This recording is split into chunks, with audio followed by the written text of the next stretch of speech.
told your friend you're not okay? And tell me what's wrong and why you never said you felt that way. And guess you're trying to stay strong and fake a smile and Part 1. I'm thinking of taking a year off university next year, and I'd like to travel around Europe. First, you have some time to look at questions 1 to 7.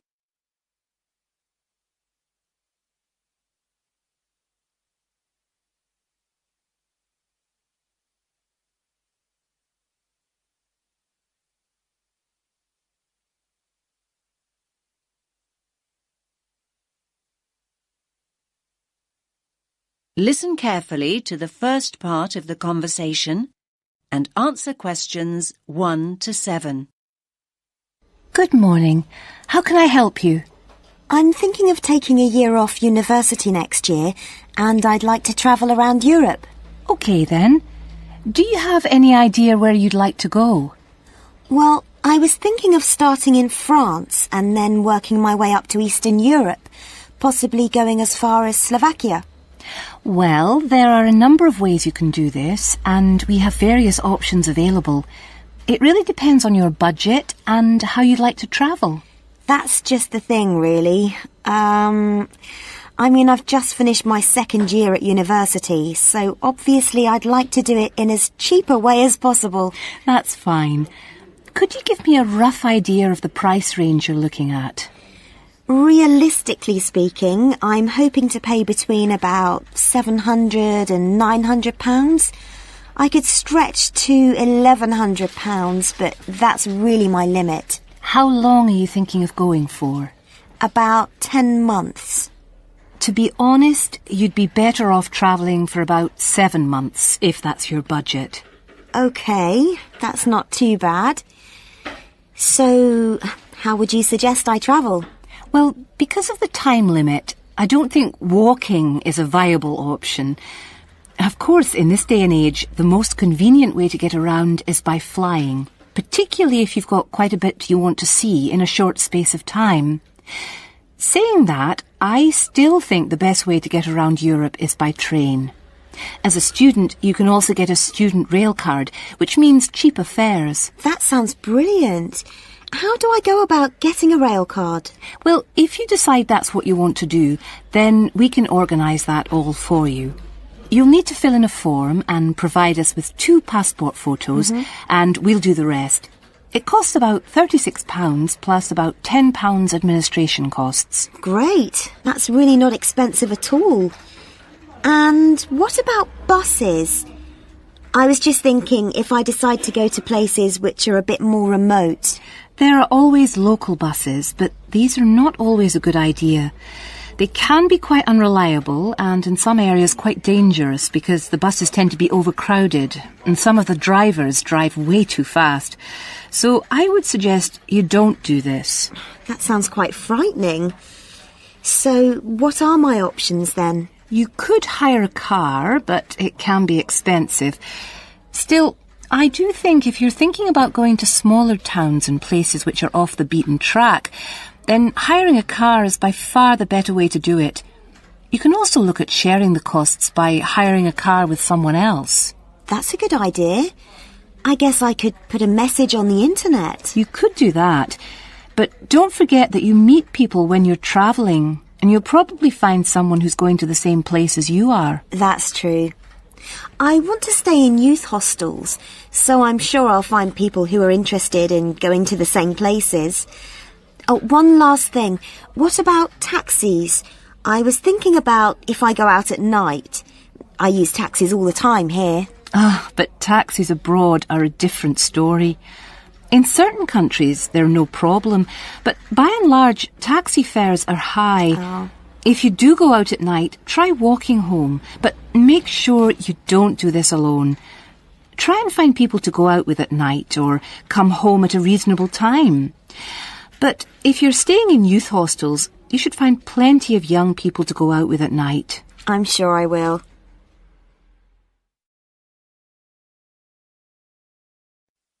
Now you have some time to look at questions 8 to 10.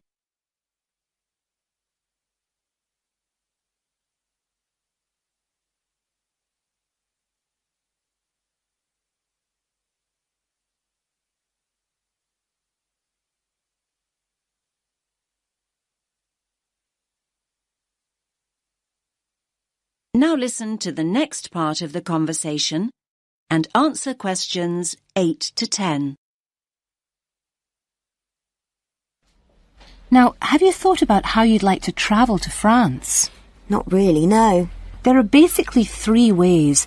You can go by ferry, which leaves every day and night, or there's the hovercraft, which is more pricey, but will get you there quicker, and, of course, you could fly.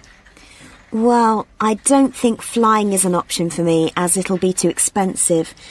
So I suppose I'll choose one of the other 2. It's a pity, really, as I don't fancy the idea of travelling by sea. Last time I did that, I got terribly seasick. Well, you're in luck then, as at the moment there's a special deal on flights to France. Ah. In fact, a plane ticket is now half the price of a ferry ticket, which is usually the cheapest option. That's great. I'll do that then. I much prefer flying anyway. I'll need to get some details off you then. Firstly, how will you be paying? Cash, cheque or credit card? If you pay by cheque, you'll need a cheque guarantee card. I don't have my chequebook with me, so it'll have to be by credit card. Fine, that's no problem. If you could just sign over here, and then we'll have a look at flight times, and I can sort out a youth travel card for you. Fine. Oh, can I use your pen, please? No problem. Now, let's look at times. There is a flight leaving at 9 a.m. and one that leaves half an hour later, or you can choose a later flight at 11:30. No, I think 11:30 is too late, so I think I'd prefer the flight that leaves after 9. I'm not very good at getting up in the morning. No problem. Just give me a moment. Right, that's booked for you. Please remember that if you want to change this, you must give 24 hours notice or you will lose your place.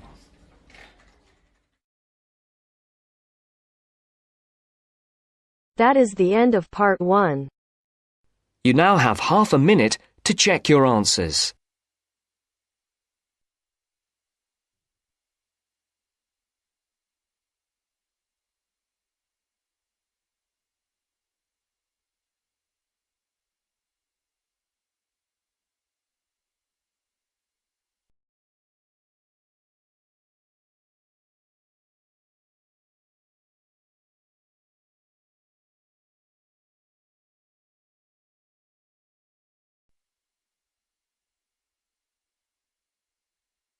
Now turns to part 2.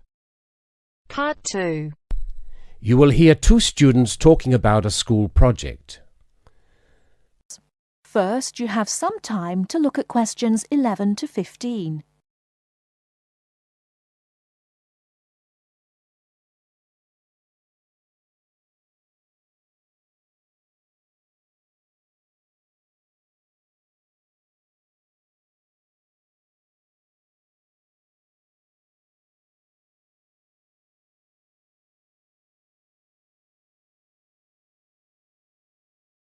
Now, listen carefully and answer questions 11 to 15.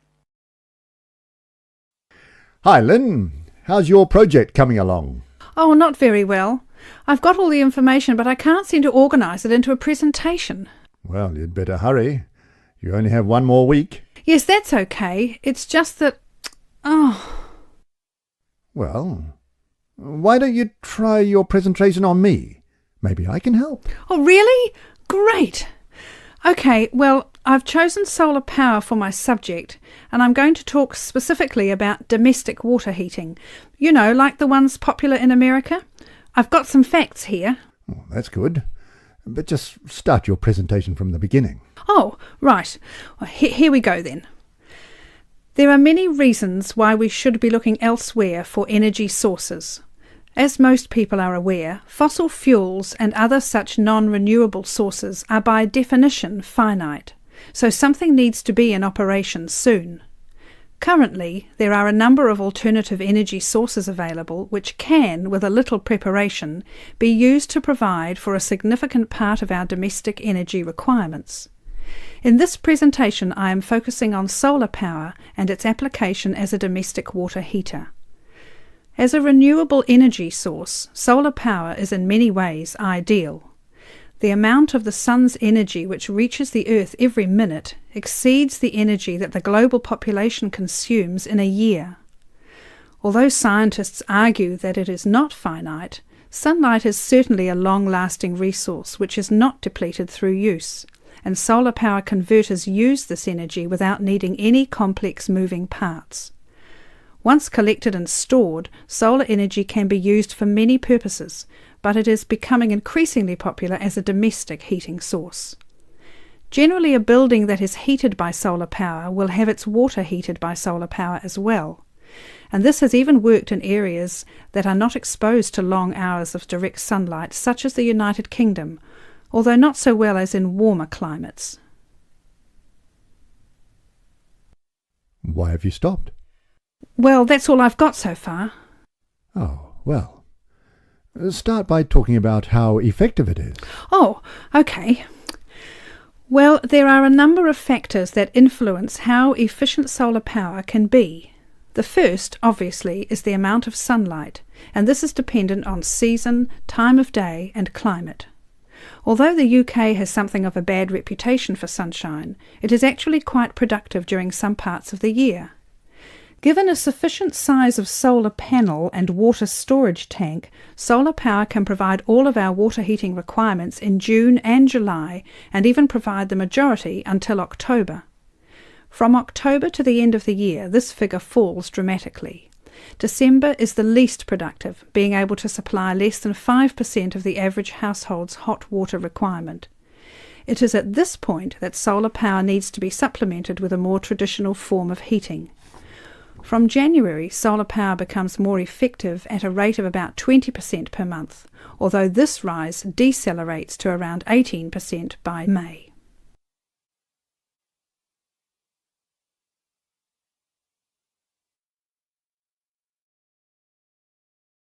Before you hear the rest of the talk, you have some time to look at questions 16 to 20.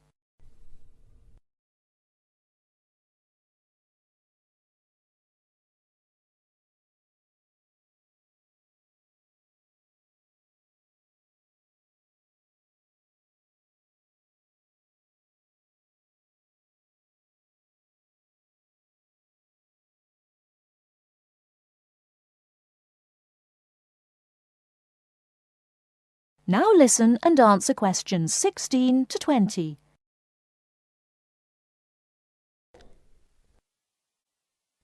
Now say something about this water heater. Do you have any information about that? Oh yes, I've got an illustration of a water tank here. Well, that's good, but you'll have to describe it. Right. Well, the ideal water tank in the UK has a capacity of 45 to 50 litres, but must be at least 40 litres to be effective.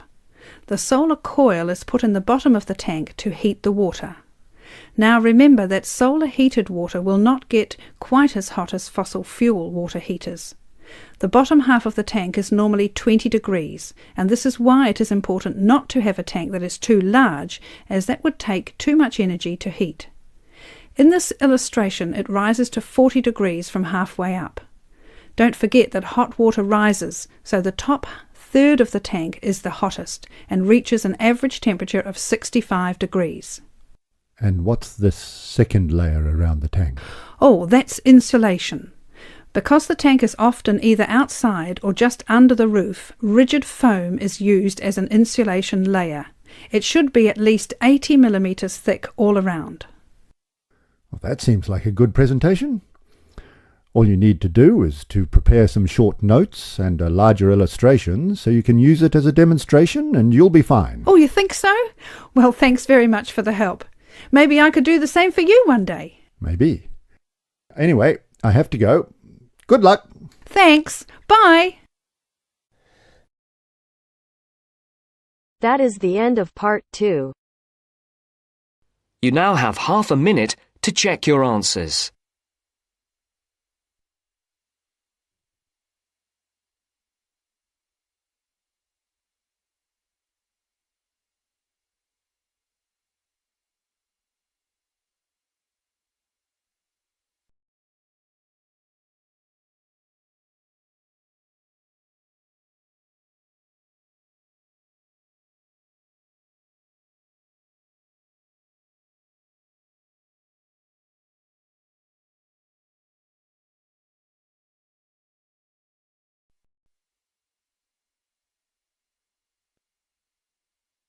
Now turns to Part 3.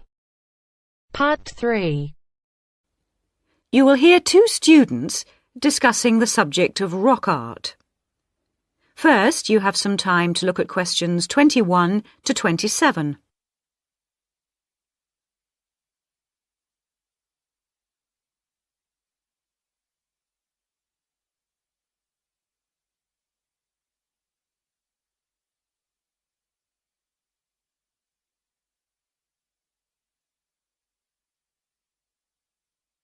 Now listen carefully and answer questions 21 to 27.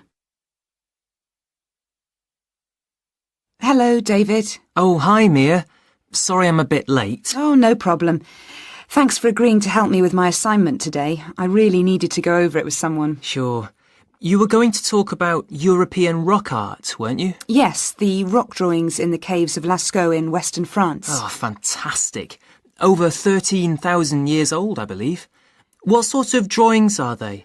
They're drawings of animals on the whole, but you can also find some human representations, as well as some signs. There are roughly 600 drawings at Lascaux. Really? Were they mostly pictures of bulls? Well, no, actually. The animal most depicted was the horse. Have a look at this graph. It shows the distribution of the different animals. You see, first the horse, and then, after that, a sort of prehistoric bull. Oh, OK. That's interesting, isn't it? And the third most commonly drawn creature was the stag. There were some other animals, but these are the main ones. What are the drawings like? I mean, what sort of style? Well, the bulls are depicted very figuratively. They're not very realistic. They're very big by comparison to the other drawings of people and signs. They appear to be almost three-dimensional in some cases, following the contours of the cave walls, but of course they're not. Amazing. Perhaps they felt these animals were the most impressive and needed to be represented like that. Yeah, maybe. The drawings of humans, by contrast, consist of just simple lines, like the stick figures my little sister draws. Perhaps humans were seen as less important. Perhaps. What about the signs? How did they draw them? There doesn't appear to be much evidence of signs, and those that have been found are usually made up of little points. Rather like Aboriginal art from Australia. Yes, something like that, but not as complex, of course. So, apart from the bulls and horses and stags, were there any other creatures depicted? In one or two chambers you do find pictures of fish, but they're quite rare. What sort of size is the cave? It must be quite large to have that many pictures. Well, it's actually a number of interlinking chambers, really. Here's a map showing where the different drawings can be found. Oh, good. Let's have a look at that. The first 20 metres inside the cave slope down very steeply to the first hall in the network. That's called the Great Hall of the Bulls. Here. OK. Then, off to the left, we have the Painted Gallery, which is about 30 metres long and is basically a continuation of this first hall. But further into the cave. Exactly. Then we find a second, lower gallery called the Lateral Passage. This opens off the aisle to the right of the Great Hall of the Bulls. It connects the next chamber with an area known as the Main Gallery. At the end of the Main Gallery is the Chamber of Felines. There are one or two other connecting chambers, but there's no evidence of man having been in these rooms. Before you hear the rest of the discussion, you have some time to look at questions 28 to 30.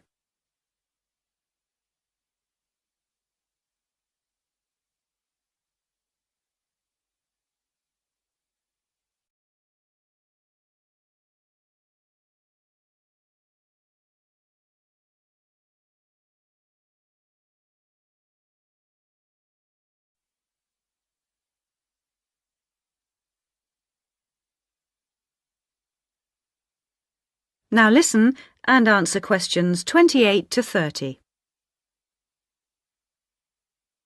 Is the cave open to the public today? Well, no, because after the initial discovery in 1940, it was opened and literally millions of people came through to see the drawings. Then, in the 50s, the experts started to worry about the damage being done to the drawings, and the government finally closed the Lascaux cave in 1963. Is that so? It wasn't really the tourists that were doing the harm, but the fact that after thousands of years the cave was suddenly open to the atmosphere, and so bacteria and fungi started to destroy the pictures.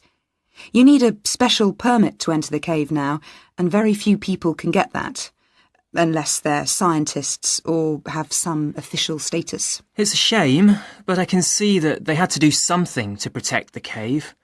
So that means you can no longer see this rock art. Well, not exactly. What they've done is recreate the drawings in a man-made cave, which you can visit. Oh, brilliant. Yeah, the authorities decided to reproduce the two best sections of the site, so they've created a life-size copy of the Hall of the Bulls and of the painted gallery. It's just a cement shell, which corresponds in shape to the interior of the original. So now you can visit the caves without actually harming any of the 15,000-year-old paintings. Mm-hmm.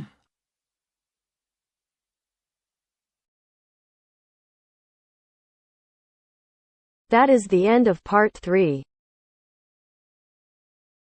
You now have half a minute to check your answers.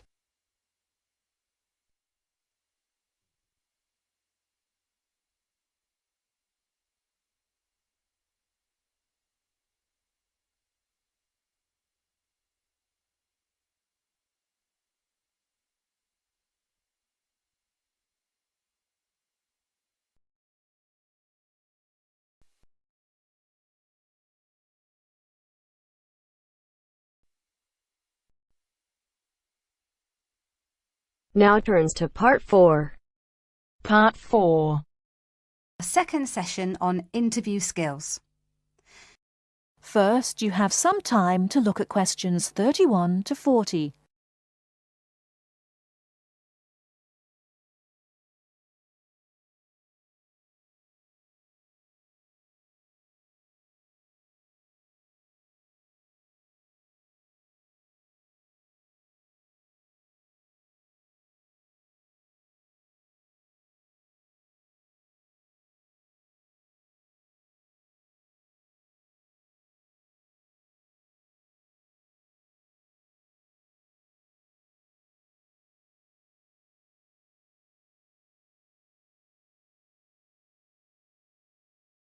Now listen carefully and answer questions 31 to 40.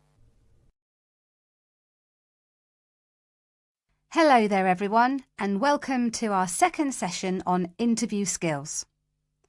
Now we have already looked at what to say in the interview and what to wear. So let's consider non-verbal behaviour, or as it is more often called, body language. Believe it or not, research has shown that this is what makes the strongest impression on people we meet. Frequent eye contact is one aspect of body language which goes down very well with interviewers and creates a good impression.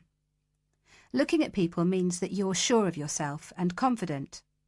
In fact, one famous car company even makes a note of the level of eye contact candidates make during their recruitment process for this very reason. So it is very important to maintain eye contact. But be careful how you do it. Avoid staring, as this is a sign of hostility. But avoiding eye contact altogether and looking away or down is even worse. But the general message is maintain that eye contact. Believe me, the eyes have it. Now, along with eye contact, smiling is one of the other important non-verbal actions which say more to the interviewer than any answers you give.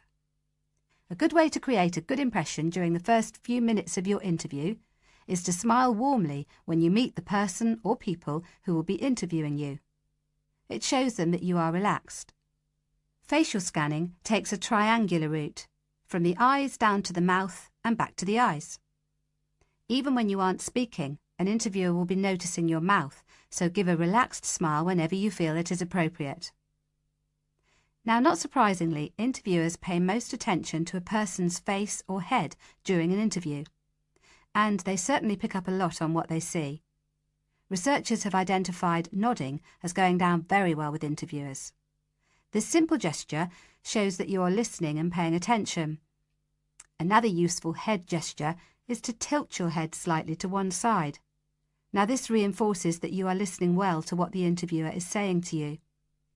However, tilting your head back isn't such a good idea, as this signals arrogance.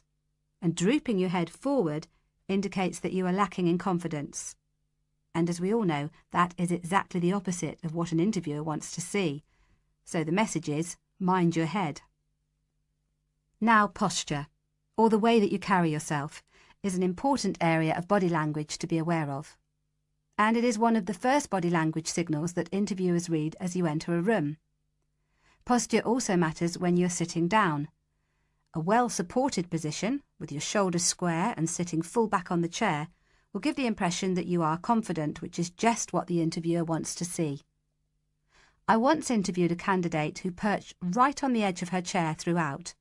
I kept feeling that she was about to run out of the room in terror. However, occasionally leaning forward slightly when the interviewer is speaking reinforces the message that you are keen and interested, as well as showing the interviewer that you're actually listening to what they are saying. But don't overdo it by leaning too far forward. That can be a bit distracting for the interviewer. Now, we all tend to use our hands to gesture, especially when we are explaining something or as we become involved in what we are saying. This is fine. It shows that we are keen and perhaps even excited about something. However, what can work against someone at an interview is when they fidget. This kind of moving about is, of course, what we do when we are nervous, and fidgeting can be very distracting to watch. So if this is a problem for you when you get nervous, it is a good idea to practice sitting with your hands gently resting in your lap or on the arms of the chair. Try not to fold your arms though, as this tends to look uncomfortable or hostile. But whatever movements you make, be careful with your hands. They need to be kept well away from your mouth, head or face. In fact, experts say that when a hand flies up to or over a person's mouth, it implies that the person is worried or wound up about something.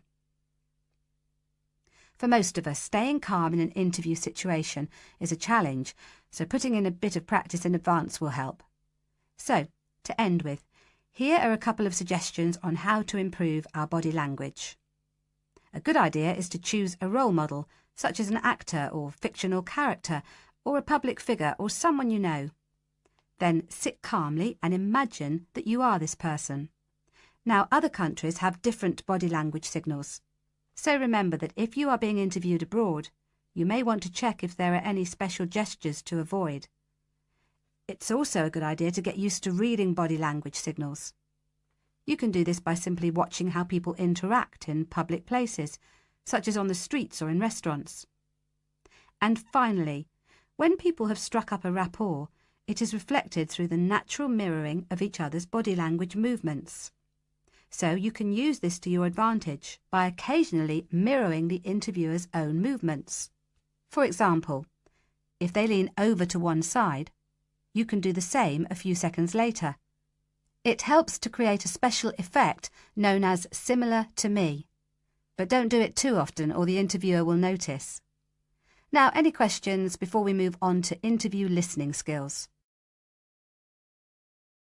That is the end of part 4.